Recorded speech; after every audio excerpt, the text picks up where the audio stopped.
Nous avons une coutume bien connue dans le peuple juif. Pendant les Shabbatot d'été, nous étudions les Pirkei Avot, les maximes des pères. Pourquoi justement en été? Il y a plusieurs raisons. D'abord parce que ces enseignements parlent de Chassidut, de Moussar, de raffinement des traits de caractère, de relations humaines. Ce sont des textes qui nous construisent intérieurement. Et justement, l'été, c'est une période particulière. Le corps se réveille avec le soleil, l'ambiance devient plus légère, plus libre, et naturellement, il y a des risques. Celui, par exemple, de relâcher les barrières morales. Alors nos sages nous ont donné un antidote, Pirkei Avot, pour garder une élévation intérieure, même dans une période de relâchement extérieur. Dans le premier chapitre, on trouve une phrase très connue de Rabbi Yoshua ben Prachia. « Fais-toi un maître, acquiers un ami, et juge tout homme favorablement. » Et là, tout le monde dit « c'est beau, c'est noble, c'est inspirant », mais si on est honnête, ça dérange. Parce que tant que ça reste théorique, c'est magnifique, mais quand ça touche personnellement, c'est autre chose. Quelqu'un t'a fait du tort, quelqu'un a été négligent, quelqu'un t'a blessé, et on te dit « juge-le favorablement ». Mais attends, un artisan qui a mal fait son travail, je dois penser qu'il est innocent? Un enfant qui casse quelque chose, ce n'est pas de sa faute? Quelqu'un qui parle mal, je dois imaginer qu'il avait de bonnes intentions? Et surtout, est-ce qu'on vit dans un monde naïf? Il y a des gens malhonnêtes, des gens manipulateurs, ou des gens qui font du mal. Alors quoi? La Torah nous demande d'être naïfs? Effectivement, plusieurs grands commentateurs viennent limiter cette idée.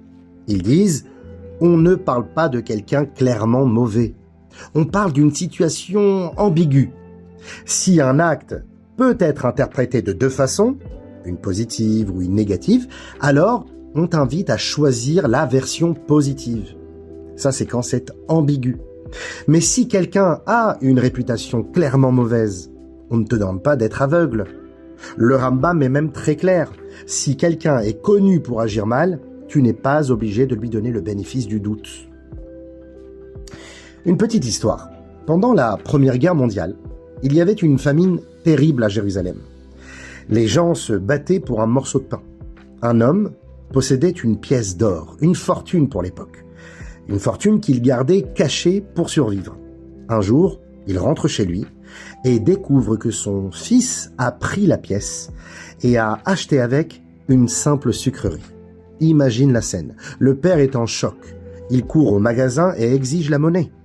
Mais le commerçant lui dit « L'enfant m'a donné une toute petite pièce, je n'ai jamais vu de pièce en or. » Le père est persuadé qu'on lui a volé son or. Il s'énerve, il accuse, il crie, et toute la ville prend son parti contre le commerçant.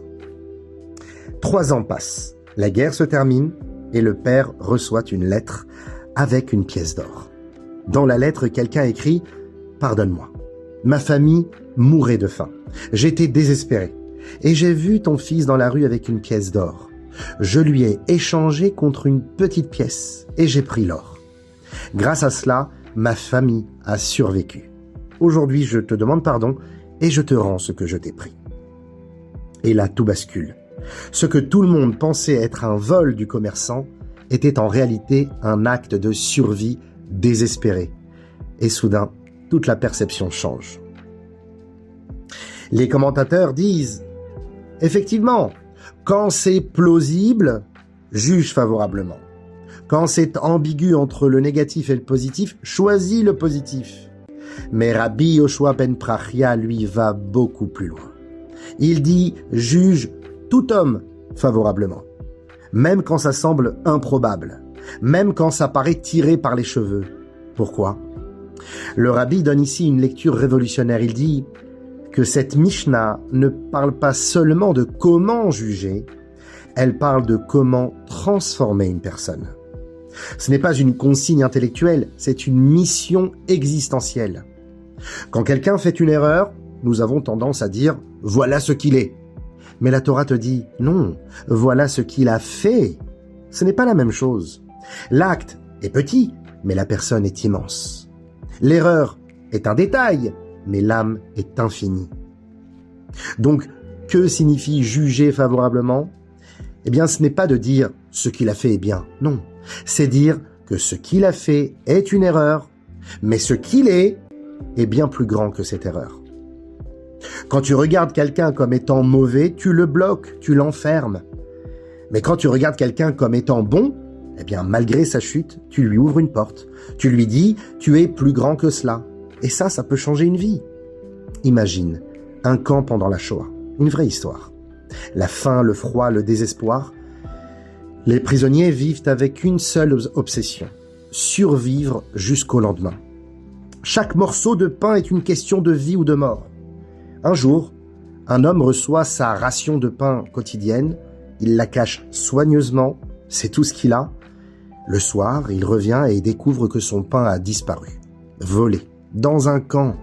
C'est presque une condamnation à mort. Il est fou de douleur, il regarde autour de lui, et là, il voit un jeune homme, tremblant, évitant les regards. Tout pointe vers lui, le voleur. À cet instant, tout se joue.